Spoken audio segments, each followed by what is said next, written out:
আমি প্রত্যেকদিন এই রোড দিয়ে হেঁটে যাই আর ওরা এখানে দাঁড়ায় আমাকে ডিস্টার্ব করে। নাম কি?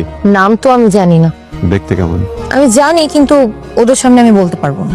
ওরা কারা? তোমরা আমরা আমরা কি মানে মানুষের বিবরণ দিবার আমগো সামনে বলতে পারবো না, এটা হয় নাকি? ওদের সামনে আমি বলতে পারবো না। ওদেরকে বলেন দূরে যে দাঁড়ায় থাকতে, বেশি দূরে যাওয়া লাগবে না, একটু দূরে গেলেই হবে।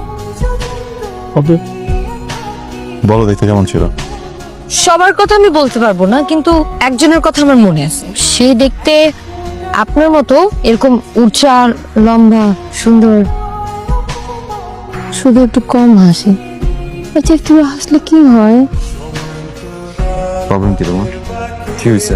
দেখেন, আমি খুব সহজ সরল কথাবার্তা বলি, সোজাসাপটা কথা বলি, আমি এত ঘুরে পেঁচার কথা বলতে পারি না, ঠিক আছে? আমি অনেকদিন থেকে আপনাকে একটা কথা বলতে চাচ্ছিলাম, কিন্তু আপনার সারাক্ষণ আশেপাশে এতজন মানুষ থেকে আমি কিছুই বলতে পারি না। কিন্তু আজকে আমি এই নাটকটা সাজাইছি শুধু আপনার সাথে একটু কথা বলার জন্য। সেটা হচ্ছে যে আমি আপনাকে বিয়ে করতে চাই, মানে আপনি আমাকে বিয়ে করবেন এবং বিয়ের পর আমাদের অনেকগুলো বাচ্চা হবে। আমি আপনার ওয়াইফ হতে চাই। আমি আপনাকে, মানে তোমাকে ভালোবাসি।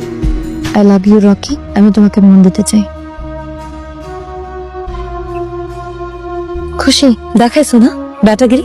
একটা কেন, আর 10টা থাপ্পড় দাও আমাকে, আমার কোনো সমস্যা নেই। মানুষের কাছে হইতে পারে তুমি আমাকে থাপ্পড় মারছো, কিন্তু আমার কাছে এটা কি জানো? আমার কাছে এটা হচ্ছে তুমি আমার শরীরের প্রথম স্পর্শ।